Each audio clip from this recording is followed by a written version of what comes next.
Sarah Martinez pulled her beat-up Honda into the visitor parking lot of Blackwater Defense Systems, her hands trembling slightly as she gripped the steering wheel. The massive concrete and glass building loomed before her, its reflective windows giving nothing away about the secrets held within. She had spent 3 sleepless nights preparing for this moment, knowing that everything depended on the next few hours. The morning sun cast long shadows across the parking lot as Sarah gathered her courage. In her purse lay the documents that would change everything, if she could just get them to the right person. Her brother Jake had died 6 months ago in what the company called an equipment malfunction during a routine security operation overseas. But the papers hidden in her laptop bag told a different story, one of deliberate negligence and cover-ups that went straight to the top. Sarah had worked as a junior accountant for 3 years at a small firm in downtown Phoenix. She understood numbers, spreadsheets, and financial records better than most people understood their morning coffee routine. When Jake's personal effects arrived from overseas, she expected photos, letters, maybe some souvenirs. Instead, she found encrypted files on a hidden drive that Jake had somehow managed to smuggle out before his death. The files contained internal communications, financial records, and operational reports that painted a picture of systematic corruption within Blackwater Defense Systems. Equipment was being deliberately downgraded to increase profit margins. Safety protocols were ignored when they interfered with schedules. Worst of all, when employees raised concerns, they were transferred to the most dangerous assignments available. Sarah spent weeks decrypting the files with help from Jake's old college roommate, a computer programmer who owed Jake his life from their Army days together. What they uncovered was damning enough to bring down several high-ranking executives and potentially save lives by forcing changes in safety protocols. But getting the information to the right authorities required more than just sending emails or making phone calls. The FBI had already dismissed her initial attempts to report the findings. Without physical evidence from inside the company's secured facilities, they claimed the documents could be fabricated. The Department of Defense investigators seemed more interested in protecting their contractor relationships than pursuing justice. Sarah realized she needed to get inside Blackwater's headquarters and obtain corroborating evidence from their internal systems. That's when she remembered Jake's stories about his girlfriend, Amanda Chun, who worked in the company's intelligence analysis division. Jake had mentioned Amanda's security clearance and her access to multiple floors within the headquarters building. More importantly, he had described how Amanda was growing increasingly uncomfortable with the direction the company was taking under new management. Sarah had never met Amanda face-to-face, but she knew they had exchanged messages through Jake before his death. It took weeks of careful planning to arrange what appeared to be a casual meeting. Sarah created a cover story about settling Jake's affairs and needing to collect some personal items he had left at the office. She also forged temporary visitor credentials that would get her past the initial security checkpoint. The plan was simple but dangerous. Sarah would enter the building as Amanda's guest, make contact with her during lunch, and convince her to help access the internal files that would corroborate Jake's evidence. If everything went smoothly, Sarah could be in and out within 2 hours with enough additional documentation to force a real investigation. But as Sarah walked toward the main entrance, she realized how naive her planning had been. The security presence was overwhelming. Armed guards stood at multiple checkpoints, and cameras tracked every movement through the lobby. This wasn't just a corporate office building. It was a fortress designed to keep secrets in and threats out. The lobby itself was impressive in its sterile efficiency. Polished marble floors reflected the harsh fluorescent lighting, while motivational posters featuring soldiers and high-tech equipment lined the walls. Behind a massive reception desk, 3 employees processed a steady stream of visitors, each one requiring multiple forms of identification and authorization. Sarah joined the visitor line, trying to appear calm while her heart raced. She had rehearsed her cover story dozens of times, but facing the reality of the security screening made her mouth go dry. The woman in front of her was a well-dressed government contractor who breezed through the process with the confidence of someone who belonged in this world. The man behind her kept checking his phone and muttering about running late for an important meeting. When Sarah's turn came, she approached the security checkpoint with what she hoped was an appropriately confident smile. The guard was a large man in his 40s with military bearing and eyes that seemed to catalog every detail of her appearance. His name tag read Johnson, and his uniform was crisp enough to suggest he took his job seriously. "Good morning," Sarah said, presenting her driver's license and the forged visitor authorization. "I'm here to see Amanda Chun in the Intelligence Analysis Division." Guard Johnson took her identification and began entering information into his computer terminal. Sarah watched his face carefully, looking for any sign that something was wrong. The seconds stretched into what felt like hours as he compared her license photo to her face. Then, back to the screen. "Purpose of visit?" Johnson asked without looking up from his monitor. "I'm settling my brother's affairs," Sarah replied, sticking to her rehearsed script. "He passed away recently and left some personal items with Ms. Chun. I just need to collect them and handle some paperwork." Johnson's typing paused, and he looked at her more carefully. "Your brother's name?" "Jake Martinez. He was a security contractor with the company until 6 months ago." The guard's expression shifted slightly, though Sarah couldn't tell if it was recognition or suspicion. He returned to his computer, this time typing more deliberately. The clicking of his keyboard seemed unusually loud in the busy lobby, and Sarah became aware that other guards had begun paying attention to her interaction. After what felt like an eternity, Johnson picked up her driver's license again and examined it under a bright desk lamp.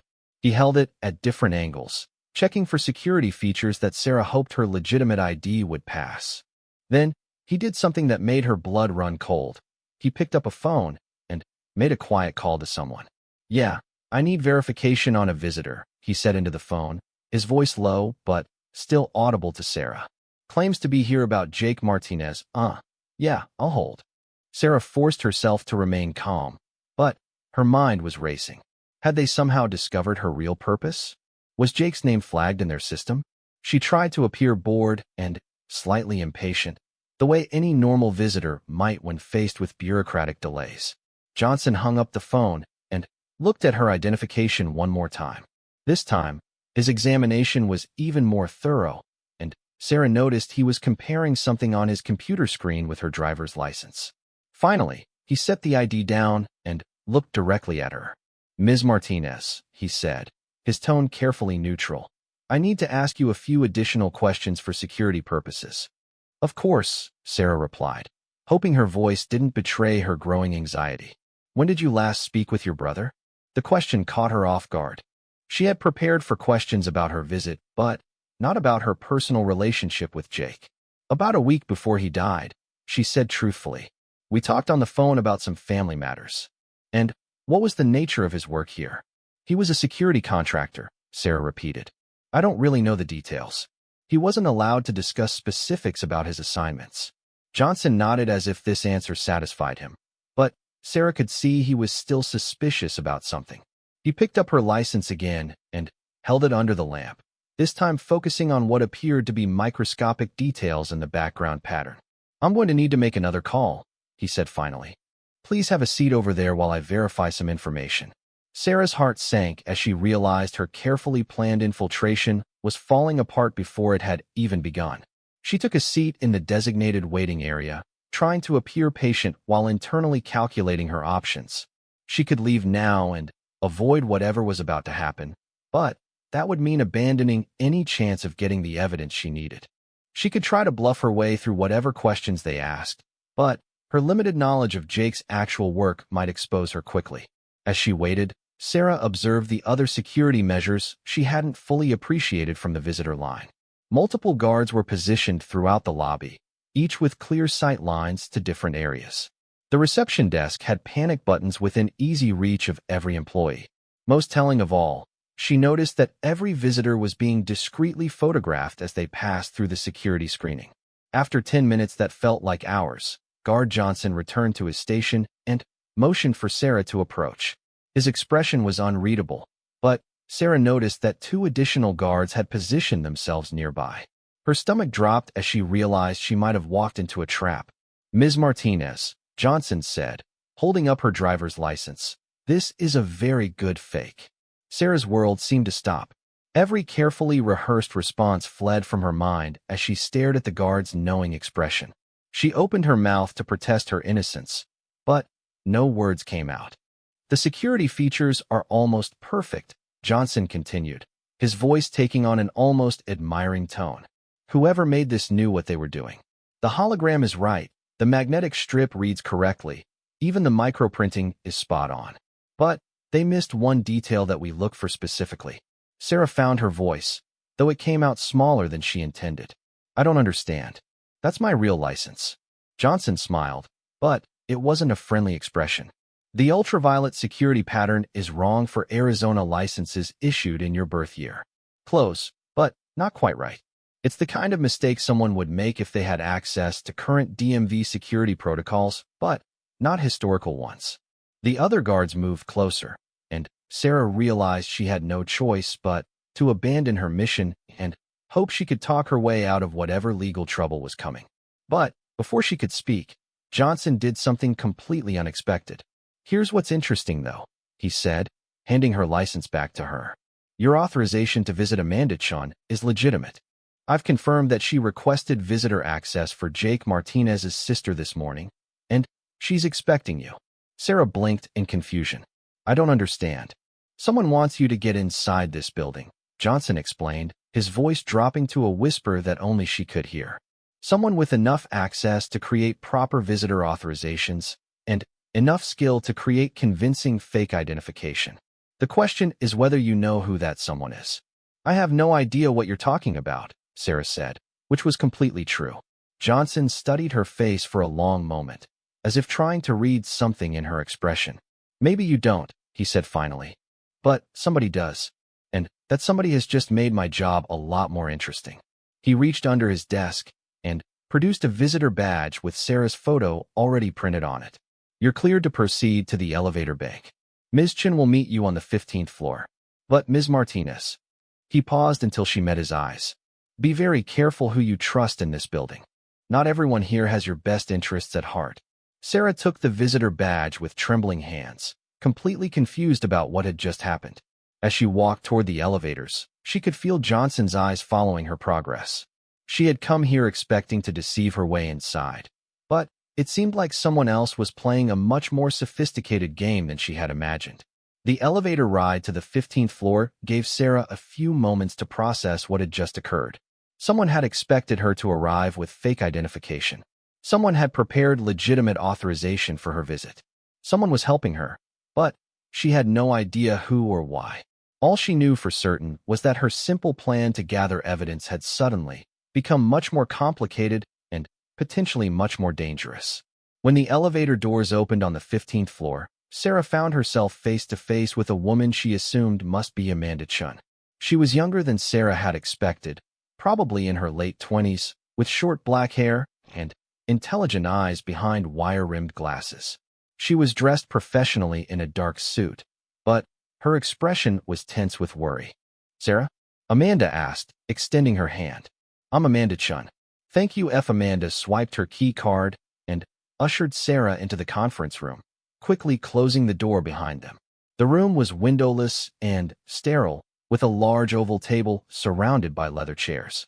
Amanda immediately went to what appeared to be a thermostat on the wall and pressed a series of buttons in a specific sequence. Debugging device, Amanda explained when she saw Sarah's confused expression. It creates white noise that interferes with listening devices. We have maybe 20 minutes before security notices the disruption. Sarah sat heavily in one of the chairs, her mind reeling from everything that had happened in the past hour. Amanda, I need you to start from the beginning. What really happened to Jake? And why did someone help me get fake ID to come here? Amanda remained standing, pacing nervously near the far end of the table. Your brother discovered something called Project Blackout about 3 months before he died. It's not just about cutting corners on safety equipment or skimming profits from defense contracts. Blackwater Defense Systems is selling classified American military technology to foreign governments, including some that are actively hostile to United States interests. That's impossible, Sarah said automatically. A company with that many defense contracts would never risk. They would if the profits were large enough, Amanda interrupted. We're talking about hundreds of millions of dollars in illegal arms sales, advanced drone technology, encrypted communications systems, even experimental weapons that haven't been officially approved by Congress yet. Amanda sat down across from Sarah and pulled a tablet from her briefcase. Jake wasn't just a security contractor. He was an undercover investigator working for a joint task force between the FBI and military intelligence. His job was to infiltrate Blackwater and gather evidence of their illegal activities. Sarah stared at Amanda in shock. Jake was FBI? Not exactly. He was military intelligence, but he was working with the FBI on this investigation. The problem is that someone inside the task force tipped off Blackwater about his real identity. Jake knew his cover was blown, so he started copying as many files as he could before they eliminated him. "The files I found," Sarah whispered, understanding beginning to dawn. "Those files are just the tip of the iceberg," Amanda confirmed. Jake was killed before he could transmit the most damaging evidence back to his handlers. But he managed to hide additional information here in the building, in places where even Blackwater's security team wouldn't think to look. Amanda activated her tablet and showed Sarah a floor plan of the building. "Your brother was smart. He knew that if something happened to him, his family would eventually come looking for answers. He left a trail of breadcrumbs that would lead his sister, specifically his sister, to the evidence he couldn't transmit before he died." "But I didn't follow any trail," Sarah protested. "I came here on my own because I wanted justice for Jake." "Did you really?" Amanda asked gently. "Think about it carefully. How did you know to contact me? How did you know which division I worked in? How did you get my direct contact information?" Sarah tried to remember the sequence of events that had led her here, but the more she thought about it, the less certain she became. She had assumed she found Amanda's information through Jake's personal effects, but now she couldn't specifically remember finding it. The whole plan to come here had seemed like her own idea, but maybe it had been suggested to her in ways she hadn't consciously noticed. "Jake set up a dead man's switch," Amanda explained. "If he didn't check in with a specific secure server every 72 hours, an automated system would begin sending carefully crafted messages to guide you toward the evidence he had hidden. The fake ID, the visitor authorization, even our conversation right now. Jake planned all of this months ago." Sarah felt a chill run down her spine. "You mean he knew he was going to die?" "He knew it was a strong possibility," Amanda said sadly. "And he knew that if he died, the only way to get justice would be to bring someone inside who Blackwater wouldn't suspect. Someone who appeared to be just a grieving sister looking for closure." Amanda stood up and moved to a wall panel that Sarah hadn't noticed before. She pressed her palm against what looked like a plain section of wall, and a hidden compartment opened to reveal a small safe. "Jake trusted me because we were more than just colleagues," Amanda said as she entered a combination into the safe. "We were planning to get married after he completed this assignment. He told me everything about Project Blackout and made me promise that if something happened to him, I would help his sister find the truth." From the safe, Amanda retrieved a small device that looked like a modified smartphone.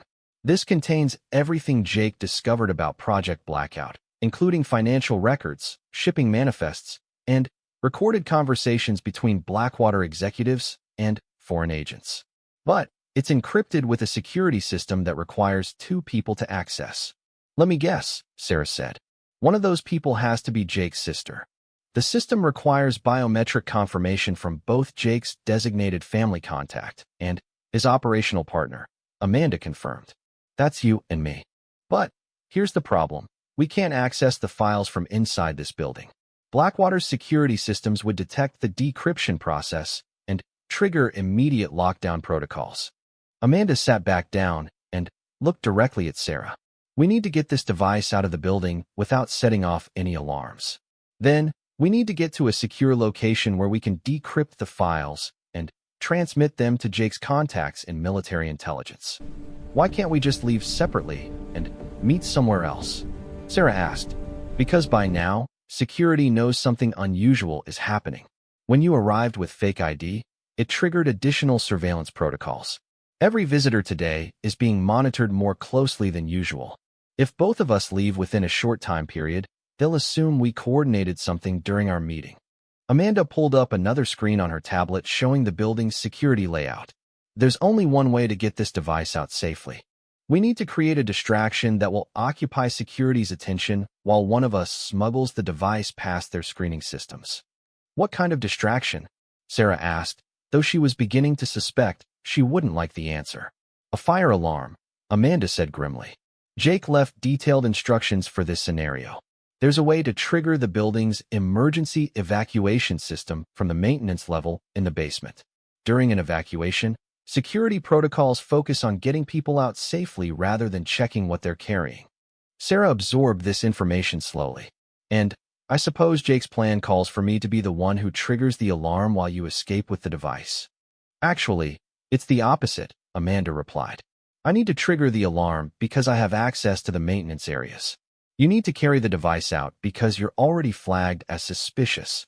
Security will be watching me carefully after they evacuate the building, but they'll be focused on determining whether you were involved in whatever caused the emergency. This is insane, Sarah said, but even as she spoke, she realized she was going to agree to the plan. Jake had died trying to expose the truth, and now she had a chance to finish what he started. Amanda handed her the encrypted device, which was smaller and lighter than Sarah had expected. This goes in your purse. Don't try to hide it too carefully. If security searches your bag, they'll find it anyway. Just treat it like a normal phone or tablet. What about you? Sarah asked. What happens when they realize you triggered the alarm? I have an exit strategy, Amanda said, but her tone suggested she wasn't entirely confident about it. Jake prepared contingency plans for multiple scenarios. If everything goes according to plan, I'll meet you at a safe house in Tempe tomorrow afternoon. Amanda gave Sarah an address and told her to memorize it rather than writing it down. If I don't show up by 4 o'clock, assume something went wrong and proceed with Plan B, which is contact the number programmed into that device. It will connect you directly to Jake's handler in military intelligence. Tell them code word Thunderstorm, and they'll know you have Jake's files. Sarah slipped the device into her purse and tried to appear calm, though her heart was racing. How long do I have before the alarm goes off? Amanda checked her watch. 30 minutes. That gives you time to get back to the lobby and position yourself near the main exit. When the alarm sounds, follow the evacuation procedures, but don't rush. Act confused and scared like everyone else will be. And then what? Even if I get outside with the device, won't they search everyone after a fire alarm? Not if the fire department determines it was a false alarm caused by equipment malfunction, Amanda explained. Jake identified a specific ventilation sensor that can be triggered to create exactly that scenario. The all-clear will come quickly, and people will be allowed to leave normally. Sarah stood up, trying to project more confidence than she felt. Amanda, what aren't you telling me? This plan seems too detailed, too specific. How did Jake know exactly which sensors to target or precisely how security would respond? Amanda was quiet for a long moment. Because this isn't the first time someone has tried to expose Blackwater's activities. Jake wasn't their first victim, and if we fail, we won't be their last. 3 other investigators have died in the past 2 years, all in ways that appeared accidental. Why didn't you tell me this earlier? Sarah demanded. Because I knew you'd want to walk away, and I can't complete this mission without you, Amanda admitted. Jake's files aren't just evidence of what Blackwater has done. They contain information about what they're planning to do next. If we don't stop them now, a lot more people are going to die. Amanda moved toward the door, but paused before opening it. Sarah, I need you to understand something. Once you walk out of this building with that device, there's no going back. Blackwater will eventually figure out what happened, and they'll come after both of us. Your life as you knew it is over regardless of whether we succeed or fail. Sarah thought about her quiet life as an accountant, her small apartment, her predictable routine. Then, she thought about Jake and the 3 other investigators who had died trying to expose the truth. My brother died for this. I'm not walking away now. Amanda nodded and opened the door. Remember, 30 minutes. Good luck, Sarah. As Sarah walked back toward the elevators, she tried to process everything she had learned. Jake hadn't just been her older brother who worked in private security. He had been an undercover operative risking his life to protect national security. The evidence in her purse could potentially save lives and bring justice for multiple murders disguised as accidents. The elevator ride back to the lobby felt much shorter than it had on the way up. Sarah used the time to practice looking normal and unremarkable. When the doors opened, she walked casually toward the main seating area near the exit, choosing a chair with a clear view of both the security checkpoint and the emergency exits. The lobby was busier now, with people coming and going for lunch meetings and afternoon appointments. Sarah watched the security guards, trying to determine if their attention was focused on her. Guard Johnson was no longer at his station, replaced by a younger man who seemed less observant. But Sarah noticed additional personnel positioned around the lobby who hadn't been there during her arrival. As she waited, Sarah found herself thinking about Jake's elaborate planning. He had anticipated his own death and created a complex system to ensure the truth would eventually come out. But he had also placed his sister in tremendous danger by making her a crucial part of his posthumous investigation. She wondered if he had truly understood what he was asking of her. 25 minutes had passed when Sarah noticed a change in the building's atmosphere. Security guards were speaking more frequently into their radio devices, and their movements seemed more coordinated. Sarah worried that Amanda had been discovered or that their conversation had been overheard despite the debugging device. At exactly 30 minutes, as Amanda had promised, the fire alarm began blaring throughout the building. Emergency lighting activated, and automated announcements instructed everyone to proceed calmly to the nearest exit.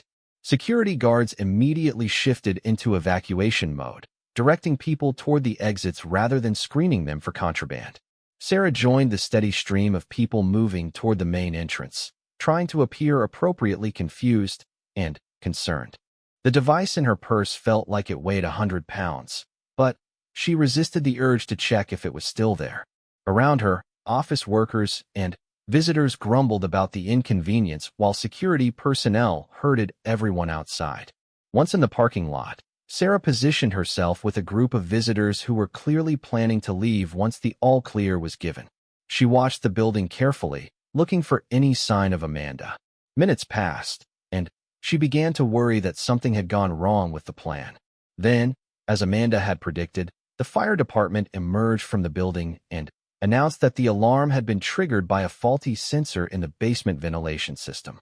The all-clear was given, and visitors were told they could return to retrieve any belongings or simply leave if their business was completed. Sarah walked to her car along with dozens of other visitors.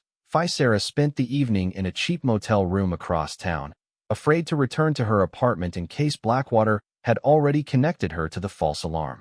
The encrypted device sat on the small table by the window, looking innocent enough to be any ordinary tablet, but Sarah knew it contained information worth killing for. She had tried calling Amanda's cell phone several times, but each call went straight to voicemail. The plan was to meet at the safe house in Tempe the next afternoon, but Sarah's anxiety grew with each hour of silence. She wondered if Amanda had been caught triggering the fire alarm or if something worse had happened. Unable to sleep, Sarah spent most of the night researching everything she could find about Blackwater defense systems online. What she discovered made her realize the scope of what Jake had uncovered was even larger than Amanda had suggested. Blackwater had contracts with military forces in over 30 countries, often in regions where American foreign policy was particularly sensitive. The company had been founded 15 years ago by Marcus Blackwater, a former Special Forces colonel who had connections throughout the Pentagon and intelligence community. Under his leadership, the company had grown from a small security consulting firm to a massive corporation with annual revenues exceeding $2 billion. But, according to the news articles Sarah found, Marcus Blackwater had died in a plane crash 6 months before Jake's death. Current leadership had passed to Victoria Blackwater, Marcus's daughter, who had an MBA from Harvard Business School and a reputation for aggressive expansion into international markets. Several articles mentioned her close relationships with defense contractors in Eastern Europe and Asia, regions where American military technology would be particularly valuable to hostile governments. As Sarah read more about the company's recent activities, she began to understand why Jake's investigation had been so dangerous. Blackwater wasn't just selling weapons technology. They were potentially altering the global balance of power by giving advanced American systems to countries that might use them against United States interests. The next morning, Sarah drove to the address Amanda had given her, a small house in a quiet residential neighborhood in Tempe. The house appeared ordinary from the outside, with a well-maintained yard and normal suburban decorations. But when Sarah knocked on the door, it was answered by a man she didn't recognize. "You must be Sarah," he said, stepping aside to let her enter. "I'm Agent Collins with Army Intelligence. Amanda asked me to meet you here." Sarah hesitated at the threshold. "Where is Amanda? We were supposed to meet at 4 o'clock. "Amanda is safe, but she can't be here," Collins explained. "After yesterday's incident at Blackwater, she's under surveillance. We moved her to a different location to avoid compromising this meeting."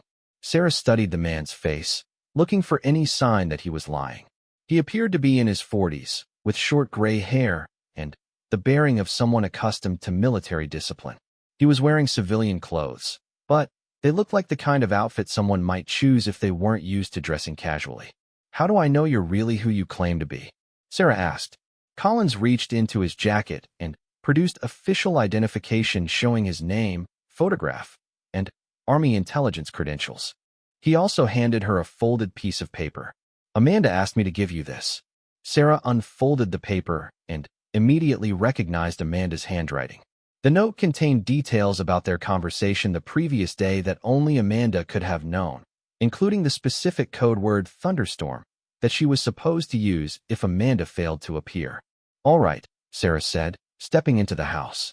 "But I want to talk to Amanda directly before I hand over anything."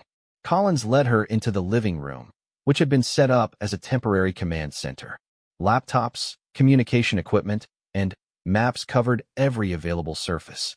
2 other people were working at computers, both wearing military uniforms without name tags or unit insignia. "Amanda is at a secure facility 20 miles from here," Collins explained. "We can establish a video call so you can verify that she's safe and confirm she wants you to proceed with transferring the device." Collins activated one of the laptops and initiated what appeared to be a secure video connection.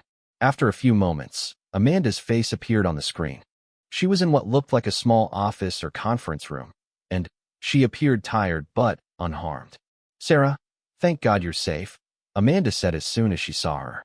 "I'm sorry I couldn't meet you as planned, but Agent Collins and his team will take good care of Jake's files." "What happened yesterday after I left?" Sarah asked. "Security figured out that the fire alarm was triggered manually, so they're reviewing all the surveillance footage from the afternoon. I managed to get out cleanly, but they'll eventually identify me as a person of interest. Agent Collins extracted me this morning before Blackwater could take any action."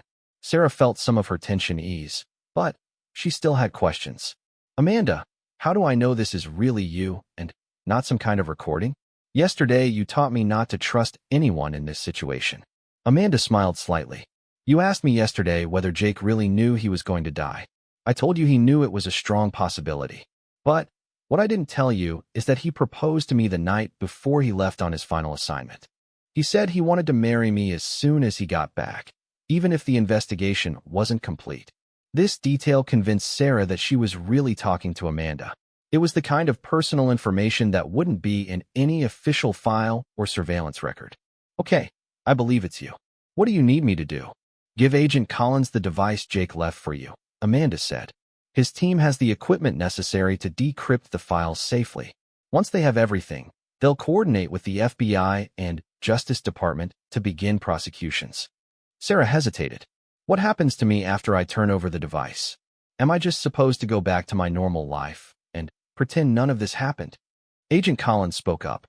"Ms. Martinez, I'm not going to lie to you about the risks.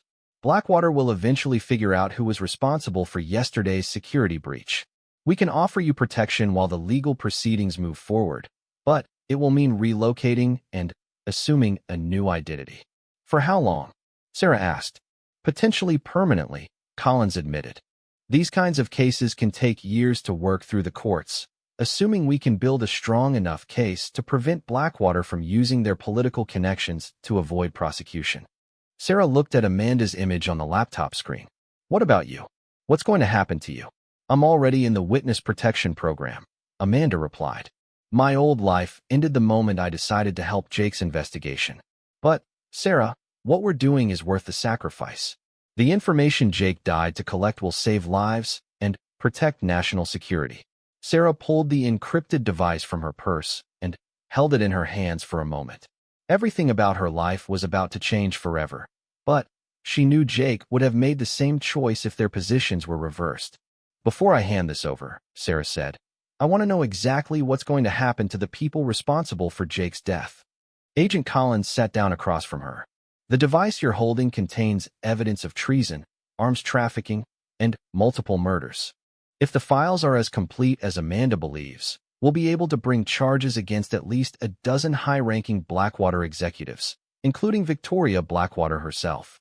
And you're confident you can protect the evidence and the witnesses long enough to get convictions?" "Ms. Martinez, this investigation has been in the works for 3 years. Jake was the latest in a series of undercover operatives we've placed inside Blackwater and similar companies. We have extensive evidence from multiple sources, but Jake's files should provide the final pieces we need to ensure successful prosecutions." Collins opened a briefcase and removed what appeared to be a sophisticated piece of computer equipment. "This is a military-grade decryption system. Once we connect your device, we'll be able to access Jake's files and begin the process of building our case against Blackwater." Sarah handed over the device, watching as Collins connected it to his equipment. Almost immediately, the laptops around the room began displaying file directories and data streams. One of the technicians whistled low under his breath as he scrolled through what appeared to be financial records. "Jake really did it," the technician said to Collins.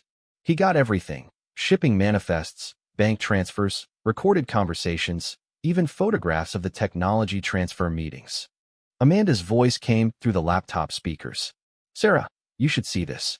Jake managed to get video footage of Victoria Blackwater personally handing over classified drone technology to representatives from 3 different hostile governments." Sarah watched as the screens around her filled with evidence of her brother's final investigation. Financial records showing millions of dollars in illegal payments. Shipping documents for weapons technology sent to countries that were supposed to be prohibited from receiving such materials. Email communications between Blackwater executives discussing the elimination of problematic employees who had raised security concerns. But the most damning evidence was a series of recorded phone conversations between Victoria Blackwater and what appeared to be foreign intelligence agents. In one conversation, she explicitly discussed the need to handle Jake Martinez before he could report his findings to his superiors. "Is this enough?" Sarah asked Agent Collins. "Is this enough to put them away?" "More than enough," Collins confirmed. "With this evidence, we can charge Victoria Blackwater and her co-conspirators with treason, conspiracy to commit murder, and violations of numerous arms export laws. We're talking about life sentences for the key players and decades in prison for their accomplices." Sarah felt a surge of satisfaction, but it was quickly followed by a wave of grief. Jake had died to gather this evidence, and nothing could bring him back. Still, knowing that his killers would face justice provided some measure of closure. "What happens now?" Sarah asked. "Now we move fast," Collins replied. "We'll coordinate simultaneous arrests at Blackwater facilities around the country. We have enough evidence to obtain warrants for Victoria Blackwater and about 15 other conspirators. The arrests will happen within the next 48 hours. Amanda's voice interrupted from the laptop. "Sarah, there's something else you need to know. Jake left a personal message for you on the encrypted device. Agent Collins can play it for you if you want to see it." Collins nodded and navigated to a specific file on the device. "Your brother recorded this message 2 days before he died. He activated it as part of his dead man switch protocol."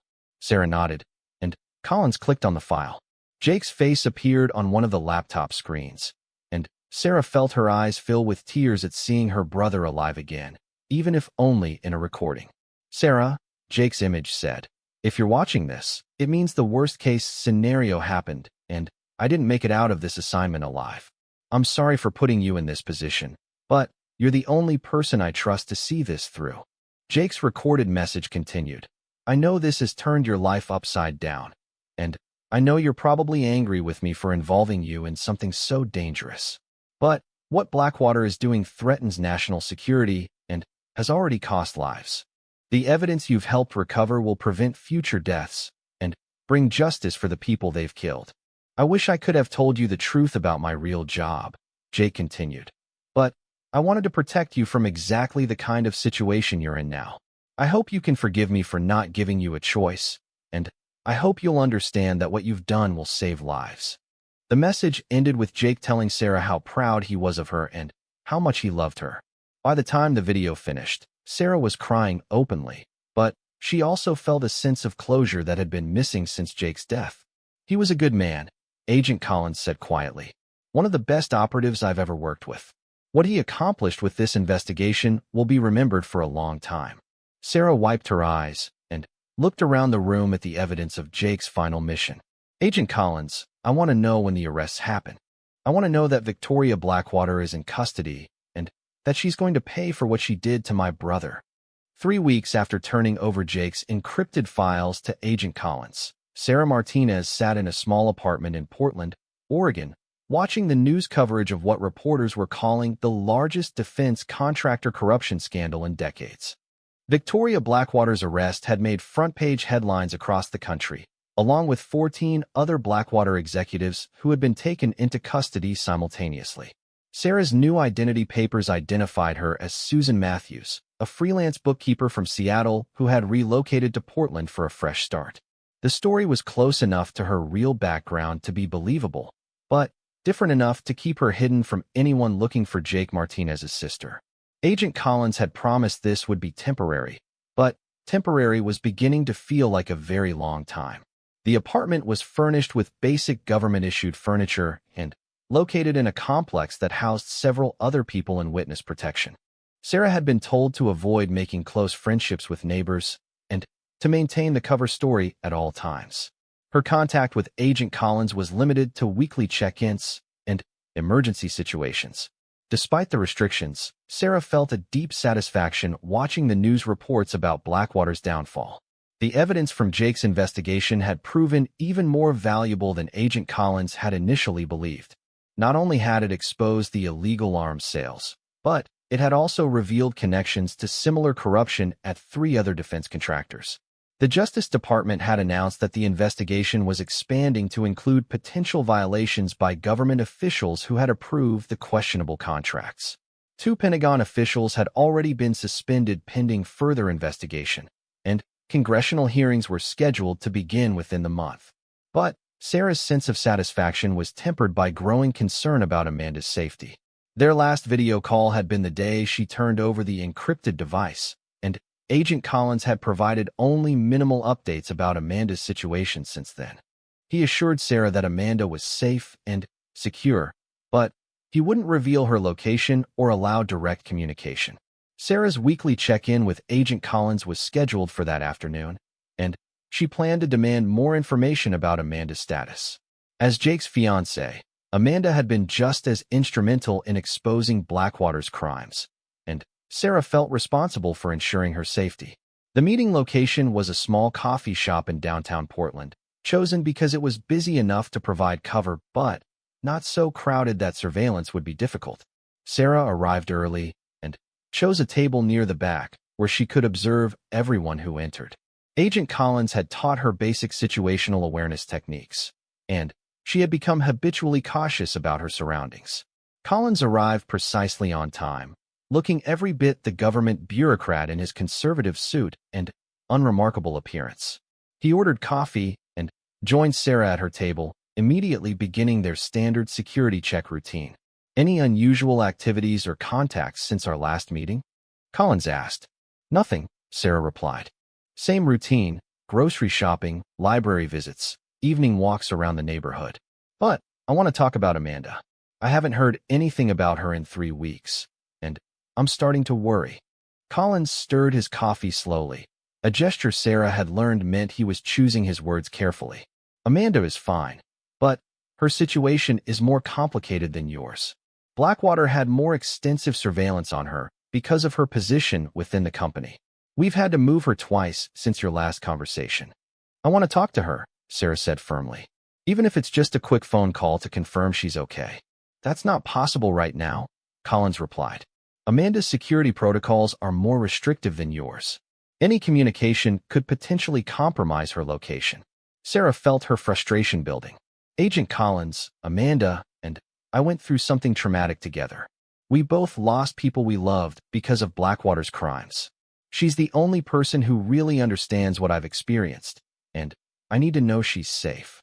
Collins looked around the coffee shop, checking for anyone who might be eavesdropping on their conversation. Sarah, there's something I need to tell you about Amanda's situation. She's not just a witness in our case against Blackwater. She's become an active participant in the ongoing investigation.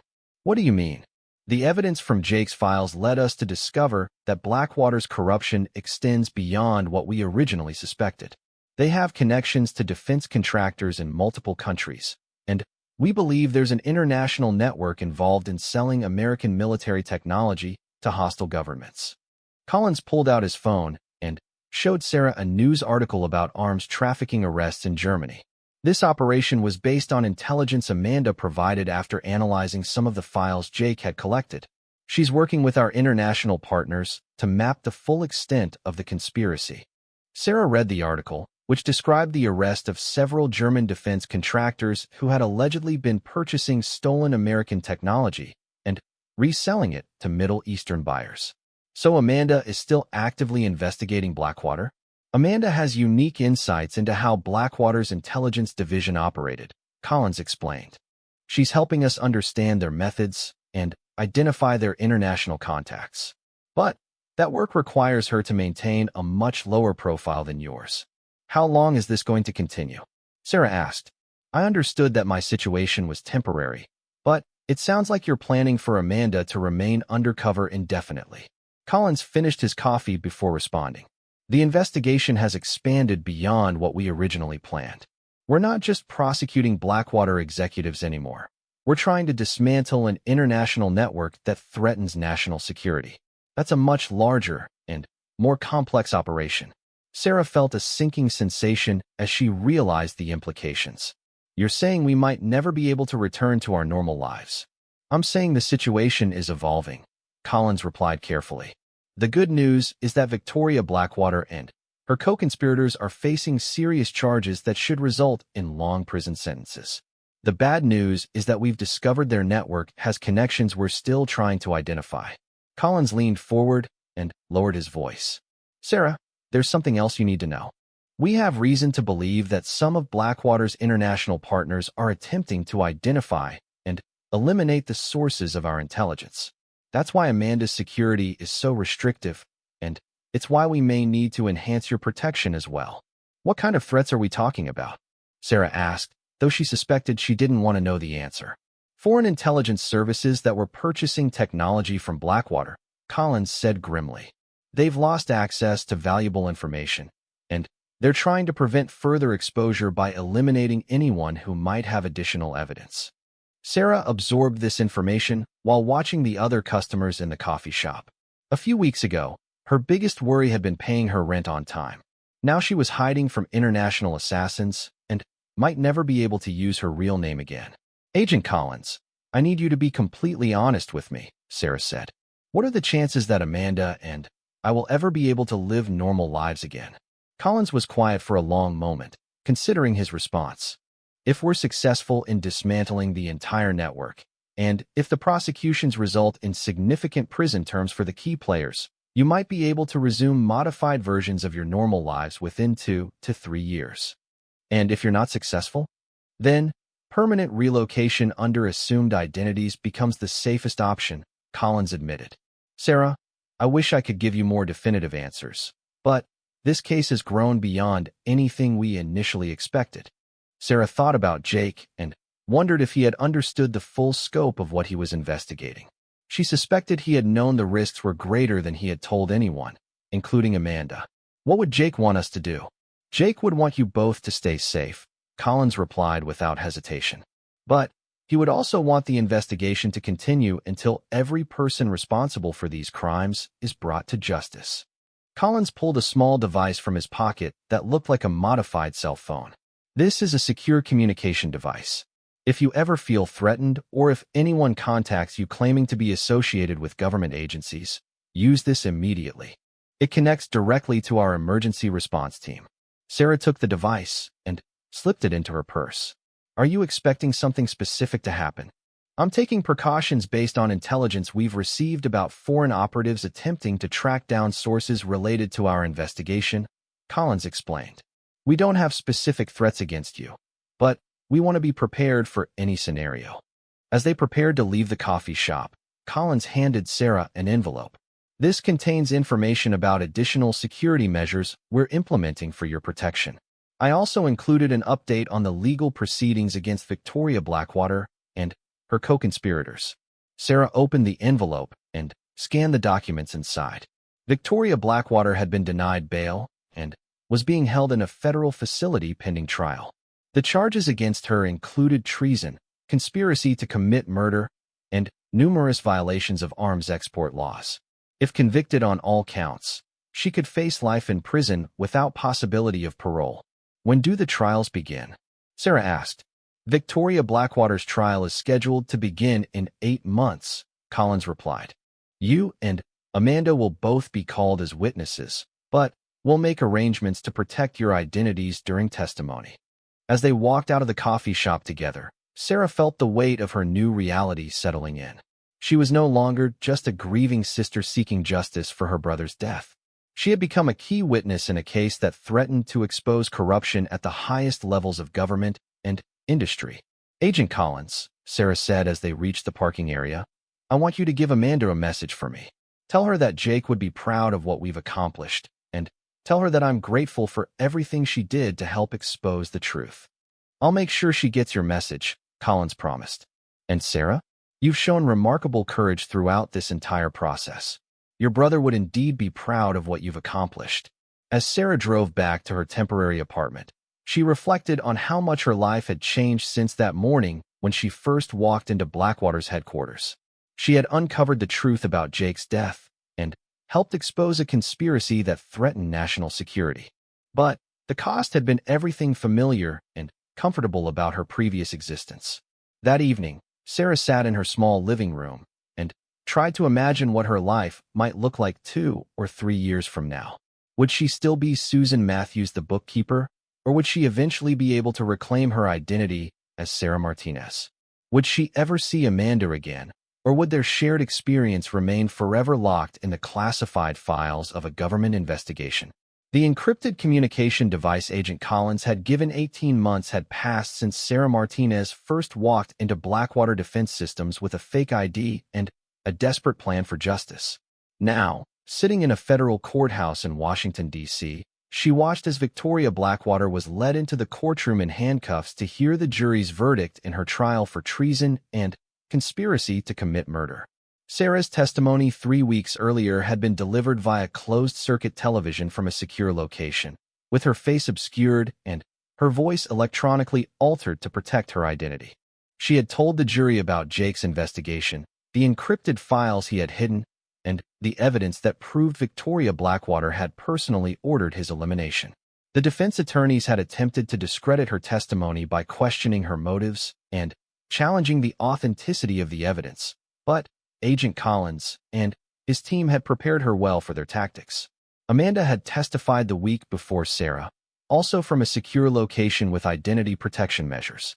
Her testimony had focused on the technical aspects of Blackwater's intelligence operations and the specific methods they used to steal and transfer classified military technology. Amanda's insider knowledge of the company's operations had been devastating to the defense's attempts to claim ignorance of illegal activities. The international investigation that had grown out of Jake's files had resulted in arrests and prosecutions in 7 countries. The network Victoria Blackwater had built with foreign partners was larger and more sophisticated than anyone had initially realized, extending from Eastern Europe to Southeast Asia and involving billions of dollars in illegal arms sales. Sarah had spent the past year and a half living under her assumed identity as Susan Matthews, but the isolation had become increasingly difficult to bear. Her only regular contact with her previous life was through Agent Collins's weekly check-ins and the occasional updates about the legal proceedings. She had not spoken directly to Amanda since their video call at the safe house in Tempe, though Collins assured her that Amanda was safe and continuing to provide valuable intelligence to the ongoing investigation. The trial itself had taken 6 months, with prosecutors presenting evidence from dozens of witnesses and thousands of documents recovered from Blackwater's files. The defense had attempted to portray Victoria Blackwater as a patriotic businesswoman who had been deceived by subordinates and foreign partners, but the evidence against her was overwhelming. Jake's encrypted files had provided the foundation for the prosecution's case, but they had been supplemented by additional evidence gathered during 18 months of investigation. Prosecutors had presented recorded phone conversations, financial records showing millions of dollars in illegal payments, shipping manifests for weapons technology sent to prohibited destinations, and testimony from former Blackwater employees who had been threatened or intimidated when they raised concerns about illegal activities. The most damning evidence had been the video footage Jake had managed to record showing Victoria Blackwater personally meeting with foreign intelligence agents and discussing specific weapons systems that were being transferred. The footage was grainy and the audio quality was poor, but experts had enhanced it sufficiently to demonstrate beyond reasonable doubt that Victoria Blackwater was directly involved in the conspiracy. As the jury foreman stood to deliver the verdict, Sarah felt her heart racing with anticipation. This moment represented the culmination of everything she had endured since Jake's death: the dangerous infiltration of Blackwater's headquarters, the months of hiding under an assumed identity, and the constant fear that the people responsible for Jake's murder might escape justice. On the charge of conspiracy to commit treason, the foreman announced, "We, the jury, find the defendant guilty." Sarah felt tears of relief beginning to form as the foreman continued reading the verdicts. Victoria Blackwater was found guilty on all counts: treason, conspiracy to commit murder, violations of arms export laws, and racketeering. Each conviction carried significant prison time, and together they would likely result in a life sentence without possibility of parole.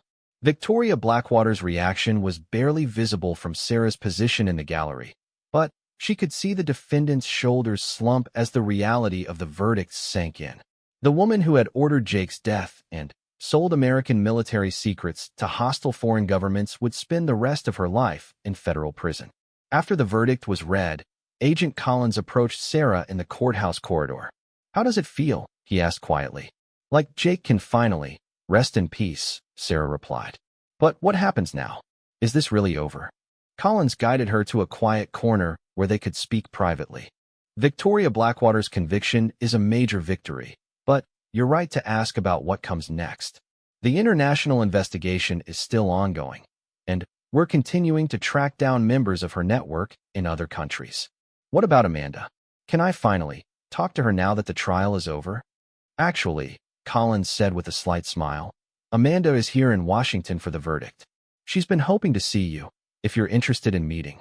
Sarah felt a surge of excitement at the prospect of finally reuniting with Amanda after more than a year of separation. "Where is she? Can we meet somewhere safe?" Collins led Sarah through a series of corridors to a small conference room in the federal building. When the door opened, Sarah saw Amanda sitting at a table, looking older and more serious than she had during their desperate escape from Blackwater's headquarters, but otherwise healthy and well. The two women embraced for a long moment, both struggling with emotions they had been forced to suppress during months of hiding and uncertainty. Finally, Amanda stepped back and looked at Sarah carefully. "You look different," Amanda said. "Stronger somehow." "So do you," Sarah replied. "Agent Collins told me you've been working on the international investigation. How has that been?" Amanda sat back down at the table, and Sarah joined her. "Difficult, but important. Jake's files led us to connections we never would have discovered otherwise. We've identified arms trafficking networks in 12 countries and prevented weapons technology from reaching some very dangerous people." Agent Collins remained standing by the door. "Ladies, I should mention that your security situations are about to change significantly. With Victoria Blackwater's conviction and the breakup of her international network, the threats against you have been substantially reduced. Does that mean we can go back to our normal lives?" Sarah asked hopefully. "Modified versions of your normal lives," Collins clarified. "You'll be able to resume using your real names and return to your home regions, but we recommend maintaining some security precautions for the foreseeable future." Amanda leaned forward. What kind of precautions? Periodic location changes, continued use of the secure communication devices, and regular check-ins with our security teams, Collins explained. Some of Victoria Blackwater's international partners are still at large, and while they're primarily focused on avoiding prosecution themselves, they might still pose a threat to key witnesses. Sarah absorbed this information while looking at Amanda. What are your plans? Are you going back to intelligence work? Amanda shook her head. I'm done with that world. Jake's death taught me that some secrets aren't worth keeping, and I've seen enough corruption to last a lifetime. I'm thinking about teaching, maybe computer science or cybersecurity at a university. That sounds perfect for you, Sarah said. What about staying in touch? Can we actually communicate now? Within limits, Collins interjected. You can have regular contact, but we ask that you continue using the secure communication systems and avoid discussing sensitive details about the investigation over unsecured channels. Amanda reached across the table and took Sarah's hand. I want you to know how grateful I am that you decided to finish Jake's investigation. I couldn't have done it without you, and I know Jake would be proud of what we accomplished. We kept our promise to him, Sarah replied. Justice for his death and protection for the country he served. Collins checked his watch. I need to brief you both on the new security arrangements and travel procedures for returning to your home areas. Sarah, you'll be able to return to Arizona within the next week. Amanda, your situation will take a bit longer to arrange because of your continued involvement in the international aspects of the case. Over the next hour, Collins explained the details of their transition back to modified normal lives. Sarah would be able to resume using her real name and return to Phoenix, though she would need to relocate to a different neighborhood and establish new employment. Amanda would remain in the Witness Protection Program for an additional 6 months while the international investigation concluded, but she would then be free to establish a new life wherever she chose. As their meeting concluded, Sarah realized that this chapter of her life was finally ending, but the experience had changed her permanently. She was no longer the quiet accountant who had lived a predictable routine in a small Phoenix apartment. She had confronted corruption at the highest levels, helped expose threats to national security, and played a crucial role in bringing murderers to justice. Agent Collins, Sarah said as they prepared to leave, I want to thank you for protecting us and helping us see this through to the end.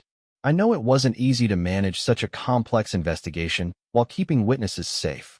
Your courage made my job easier, Collins replied.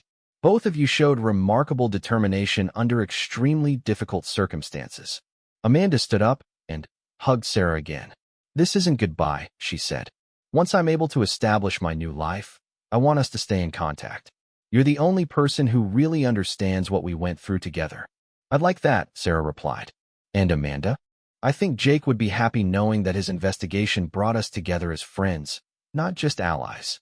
As Sarah left the federal building and walked out into the Washington, D.C. sunshine, she reflected on the journey that had begun with a fake ID and a desperate plan for justice. Jake's death had been tragic and senseless, but his investigation had ultimately saved lives by exposing a conspiracy that threatened national security. Victoria Blackwater and her co-conspirators would spend decades in prison, and the international arms trafficking network they had built was being systematically dismantled. The cost had been high. Sarah's old life was gone forever, and Amanda would also need to rebuild her existence from scratch. But they had kept their promise to Jake, and they had helped protect their country from those who would sell its secrets to the highest bidder. 3 days later, Sarah was on a plane back to Phoenix, carrying new identification documents that restored her legal name, but reflected her changed status as a protected witness. She had been assigned a new social security number and provided with documentation for a new employment history that would allow her to resume her accounting career. As the plane descended toward Phoenix Sky Harbor Airport, Sarah looked out the window at the desert landscape she had missed during her months in Portland. She was coming home, but she was returning as a different person than the one who had left. The quiet, predictable life she had once lived was gone forever, replaced by something more complex and more meaningful. Agent Collins had given her Amanda's secure communication number, and they had already made plans to talk within the week. Sarah looked forward to maintaining their friendship and to helping each other adjust to their new lives as protected witnesses who had helped bring down one of the most significant corruption conspiracies in recent history. Jake's mission was complete, but Sarah's new life was just beginning. She had learned that she was capable of courage she never knew she possessed, and she had discovered that sometimes the most important battles were fought not by soldiers or intelligence agents, but by ordinary people who refused to let injustice go unpunished. As she walked through the airport terminal toward her new apartment and her new life, Sarah carried with her the knowledge that Jake's death had not been in vain. Justice had been served, national security had been protected, and the truth had finally prevailed over corruption and murder. Whatever challenges lay ahead, Sarah would face them with the confidence that comes from knowing she had already proven herself capable of far more than she had ever imagined possible. Her sat on the coffee table, a constant reminder that her safety depended on remaining vigilant and following security protocols.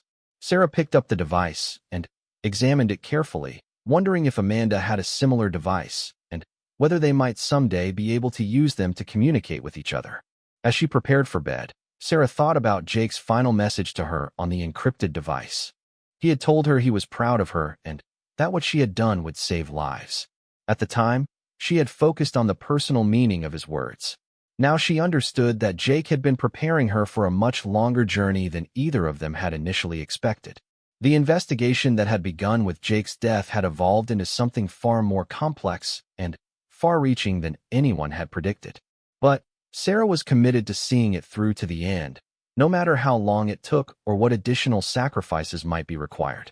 Justice for Jake, protection for her country, and safety for Amanda. These goals were worth whatever personal costs she might have to pay. Tomorrow would bring another day of living as Susan Matthews. But Sarah knew that her real identity remained tied to the ongoing fight against the corruption that had killed her brother. Until that fight was finished, she would continue playing whatever role was necessary to ensure that Jake's death had not been in vain.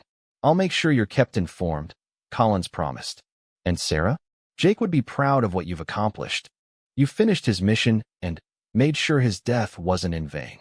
As the technicians continued processing Jake's files, Sarah realized that her old life really was over. She would need a new identity, a new location, and a new career. But she would also have the satisfaction of knowing that Jake's killers would face justice and that her brother's final investigation had succeeded in protecting national security. Amanda's voice came through the laptop one more time. "Sarah, I know this isn't the ending either of us wanted, but at least we kept our promise to Jake. The truth is finally going to come out." Sarah nodded, looking around the room at the evidence that would soon bring down one of the country's most corrupt defense contractors. Jake's mission was complete, but Sarah's new life as a protected witness was just beginning.